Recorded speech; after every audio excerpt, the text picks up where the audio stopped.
네,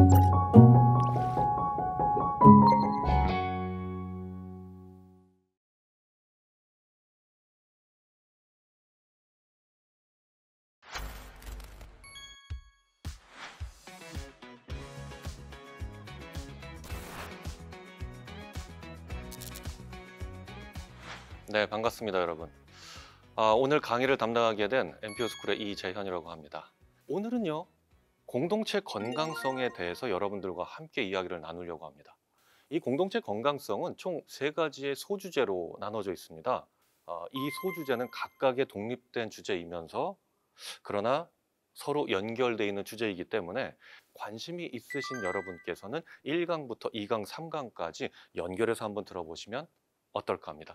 오늘 그 첫 번째 1강 소주제는요, 바로 갈등과 의사결정입니다. 갈등과 의사결정. 왠지 느낌부터 야, 의사결정을 잘못하면 갈등이 일어나는구나 라는 생각이 드시죠? 맞습니다. 제가 오늘 그런 걸 한번 얘기해 보려고요. 그런데요, 제가 당위적으로 얘기하는 것보다는 여러분들과 함께 정답보다는 해답을 찾아가는 이 15분이 되기를 바랍니다. 그런 면에서 첫 번째 제가 고민해 볼 만한 상황을 설명드릴 테니까 우리 이 영상을 보고 계시는 여러분도 개별적으로 보고 계시다면 같이 한번 생각해 보시고, 공동체 구성원들과 함께 듣고 계시다면 제가 토론 주제를 드렸을 때 같이 한번 토론해 보시는 것도 좋은 활용이 될 것 같습니다. 자, 안마 의자에 관한 웃지 못할 실제 이야기를 한번 전해드려 보겠습니다. 어느 중견기업의 팀장이라는 사람이 인터넷에 글을 올렸습니다. 제가 지금 고민이 돼서 죽겠습니다. 한 달 전에 들어온 신입 직원 때문에 아주 골머리가 아파요. 그 내용이 뭐냐? 첫날부터 지각을 하더라고요. 그래서 그때는 그냥 그러려니 하고 넘어갔습니다. 사회생활 처음 하는 거니까 그럴 수 있다. 나도 그랬다. 문제는 뭡니까? 2주차가 됐는데 그때도 아침에 지각을 한두 번 하더랍니다. 이거는 좀 곤란한데. 그래도 기다리고 3주차가 됐는데요. 그때는요, 아침에 지각만 하는 게 아니라 뭔가 일을 맡기면 자꾸 깜빡깜빡 잊어버렸다 그러고 집중을 못하고 팀 미팅 때도 막내가 가장 늦게 나타나고, 이거는 좀 불성실하다. 4주차 때까지 그 현상이 멈추지 않아서 팀장은 결심을 합니다. 그게 뭡니까? 저기 누구누구씨, 잠깐 우리 얘기 좀 할 수 있을까요? 네, 팀장님. 아니, 내가 이 말을 할까 말까 참 오랫동안 망설였는데요. 한 달이 지나가는 시점에서 오늘은 좀 얘기를 해야 될 것 같아요. 뭐 우리 때처럼 죽기 살기로 열심히 일해라 이런 얘기를 하는 건 아니지만 신입 직원으로서 가져야 되는 기본적인 자세라는 게 좀 있지 않을까요? 이 말을 들은 신입이 뭐라고 그랬냐? 팀장님, 제가 원래 이런 사람이 아닌데요. 요새 제가 좀 허리가 아파가지고 허리병이 도져서 도저히 집중을 못 하겠습니다. 이렇게 얘기를 하는 거 아니겠어요? 이 얘기를 들은 팀장, 어이가 없었지만 화는 내지 못하고 이렇게 얘기합니다. 아니, 허리가 여태까지 아파서 그랬다는 거예요. 아이고 참. 그러면 의자를 바꿔요. 허리 안 아픈 의자로. 그러면 되겠구만. 이 얘기를 듣고 신입은 네, 알겠습니다 하고 퉁명스럽게 대화가 끝났다죠. 하룻밤 자고 다음날 회사에 출근해 보니까 팀장의 이 시야에는 황당한 풍경이 목격됩니다. 그게 뭡니까? 신입 자리에 있어야 되는 딱딱한 사무용 의자는 온데간데 없고, 신입이 자기 돈으로 사온 200만 원짜리 안마의자가 자리에 놓여져 있었고, 신입은 그 안마의자에 무중력 상태로 누워서 신나게 업무를 즐기고 있었다는 얘기입니다. 진짜 있었던 얘기입니다, 여러분. 여러분이 만약 이 중견기업의 팀장이라면, 그리고 이 상황을 목격한 그 주인공이라면 이제부터 의사결정을 어떻게 하시겠습니까? 선택지는 두 개밖에 드릴 수가 없네요. 둘 중에 하나 선택해 보실까요? 첫 번째, 안마의자 허용하겠다. 뭐가 문제냐? 두 번째, 안마의자 금지하겠다. 말도 안 된다. 자, 이제부터 제가 천천히 이 결말을 말씀드리겠습니다. 인터넷 글을 보고서요, 저는 재빨리 댓글을 확인했습니다. 그런데 그 댓글을 유형화해 보니까 대체로 두 개로 나눠져 있더란 말입니다. 첫 번째는 허용해라. 그게 뭐가 문제냐? 회사라는 곳이 원래 일을 잘하려고 모인 곳 아니냐? 일만 잘하면 됐지. 그리고 신입이 자기가 허리가 아픈데도 불구하고 자기 돈으로 안마의자를 사와서 일을 열심히 하는 모습 칭찬해줘야 되는 거 아니냐? 기다려라. 반대편의 의견은 뭐였겠습니까? 금지해라. 말도 안 된다. 아무리 여기가 회사여도 하나의 공동체다. 여기도 암묵지가 존재한다. 하지 말라라고 써 있지 않다고 해서 다 할 수 있는 것은 아니다. 여러분들은 어떻게 생각하십니까? 의자 놔야 됩니까? 안 놔야 됩니까? 어렵지 않으세요? 솔직하게 제 고백해 볼까요? 저는 모르겠어요. 이쪽 의견 들으면 맞는 것 같고요. 저쪽 의견 들어도 맞는 것 같아요. 현대 조직의 이 고충이 뭐냐? 뚜껑을 열고 들어가면 뭐가 자리 잡고 있냐? 의자 하나도 놓기가 힘든 조직이 됐다. 의사결정이 점점 어려워지고 있다. 왜? 가치가 다원화되고 있다. 기준이 많아지고 있다. 복잡해지고 있다. 이럴 때 우리는 어떤 중심을 잡아야 되겠습니까? 저는 그게 궁금합니다. 어떤 것이 좋은 결정일까요? 정답은 모르겠지만 해답을 위해서 여러분과 한번 차근차근 접근해 보겠습니다.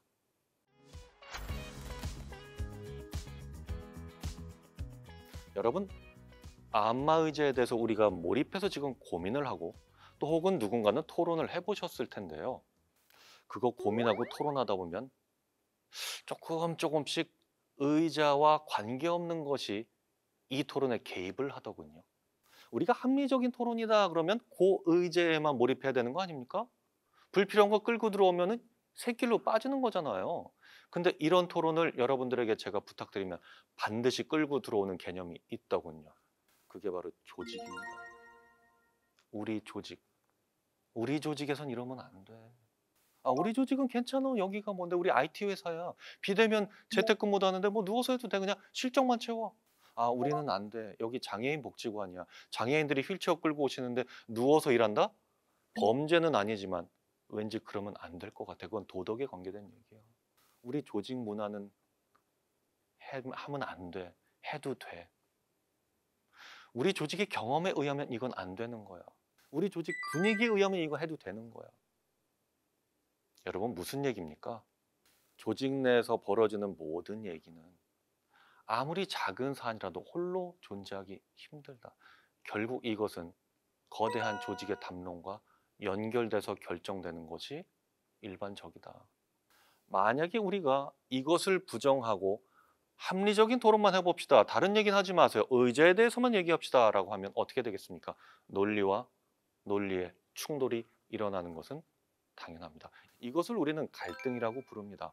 갈등은요, 해결하기가 어려워요. 왜? 양쪽 얘기가 다 일리가 있잖아요. 그럴 때 우리는 더 팩트로 무장해서, 더 사례로 무장해서, 더 논리와 명분으로 무장해서 상대편을 공격하지만 상대방도 확증 편향의 심리 때문에 자기 방어막을 논리적으로 더 강하게 만들 뿐입니다. 어떻게 됩니까, 여러분? 뭐가 정답입니까? 어떻게 접근해야 우리만의 해답을 구할 수 있단 말입니까? 이 두 분의 갈등은 의자로부터 촉발된 것 같지만 사실은 그 본질에는 뭐가 자리 잡고 있어요? 둘은 조직에 대한 공감대가 없다.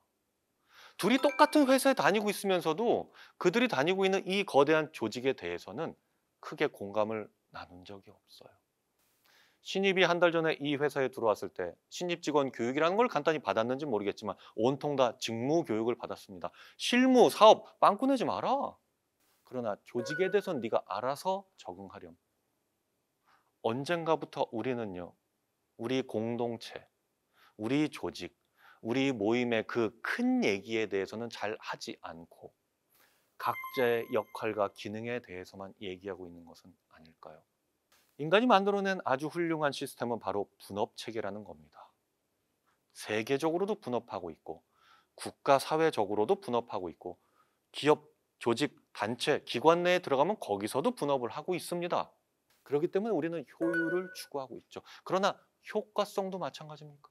과정의 효율을 계속 극대화하면 결과의 효과성도 올라갑니까? 여러분은 효율을 위한 집단입니까? 효과를 위한 집단입니까? 둘이 조직에 대한 공감대가 있었다면 그 조직에 대한 작은 사안은 수용성이 올라가죠. 내 의견과 다르긴 하지만 이해는 된다. 그럴 수도 있겠다. 내가 몰랐던 구석이 있다.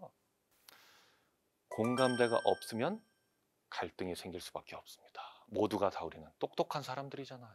모두가 다 열심히 일하고 똑똑한데 노는 사람 한 명도 없는데 왜 이렇게 축 처질까? 왜 그렇습니까? 똑똑한 사람이 부족한 겁니까? 건강한 사람이 부족한 겁니까? 우리 사회가 이렇게 황폐화되고 있다면 똑똑한 정치인이 부족한 거예요? 건강한 정치인이 부족한 거예요? 왜 제가 오늘 공동체 건강성에 대해서 얘기하려는 것 같습니까? 이 두 분의 대화요. 한 발자국 더 들어가면 뭐가 나오냐? 서로 질문이 없어요. 공감대가 없으면 질문도 던지지 않는다. 왜? 궁금하지 않다. 여기 두 번째 실험을 제가 한번 소개해 볼까요? 마이클 샌델 교수님이 정의란 무엇인가에서 트롤리 딜레마라는 실험을 했습니다. 첫 번째 실험은 이겁니다. 기차가 쭉 달려오는데 저쪽 끝에 5명의 인부가 일하고 계십니다. 조금 있다가 깔려 죽는다는 설정이죠. 여러분은 이 인부, 이분들을 구할 수 있습니다. 앞에 있는 레버만 당기면 선로가 왼쪽으로 철커덩 바뀌어서 저쪽 끝에 있는 한 명의 인부, 그분만 죽게 된다는 설정이죠. 수십 년 동안 전 세계 사람들에게 이 실험을 해봤습니다. 레버를 당기겠습니까? 어느 게 더 나은 선택입니까? 미안하지만 저 한 분에게 운명을 바꿔서 미안하지만 그래도 레버를 당기는 게 몇 사람의 생명이라도 구할 수 있잖아요. 그래도 좋지 않을까요? 두 번째 실험을 물어봤습니다. 이번에도 똑같이 열차가 달려오고 저 끝에 5명의 인부가 계십니다. 이번엔 육교 위에서 구경을 하고 있다는 설정이네요. 레버가 없습니다. 어떻게 구할 수 있냐고요? 육교 위에서 1시간 전부터 같이 구경하고 있던 그 사람 밀어서 떨어뜨려라. 그분이 떨어지면 열차랑 쿵 부딪혀서 열차는 멈춰서 5명을 구한다는 설정이죠. 물론 밀어서 떨어뜨린 사람은 목숨을 잃게 됩니다. 이걸 물어봤더니 사람들은 뭐라고 답합니까? 못 민다고 답을 하죠. 학자들이 이제 의문을 제기합니다. 앞의 실험이나 뒤의 실험이나 결과는 똑같은데 왜 앞에는 레버를 당기겠다고 했던 당신들 지금은 못 밀겠다고 합니까? 똑같은 얘기인데 말이죠. 이거 일관성이 없는 엉터리 아닙니까? 합리적인 의사결정 맞습니까? 이 실험의 결론 정리하고 이번 강의 마치겠습니다. 인간의 의사결정, 의외로 관계성에 휘둘린다. 인간은 합리적인 동물이 아니라 합리화하는 동물이다. 그럼 우리가 얻어야 될 시사점과 교훈은 뭐겠습니까?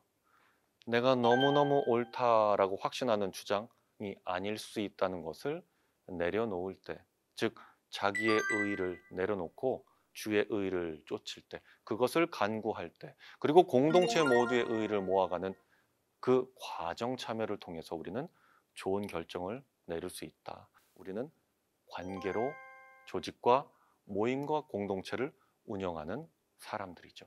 그러므로 이 관계성은 상당히 중요한 의사결정의 요소가 되는 것입니다. 자, 그래서 두 번째 강의에서는요. 그 공동체 구성원들과 과정 참여를 통해서 어떻게 이 공감대를 만들어 갈까에 대해서 함께 한번 고민해 보시겠습니다. 1강 여기서 마칩니다.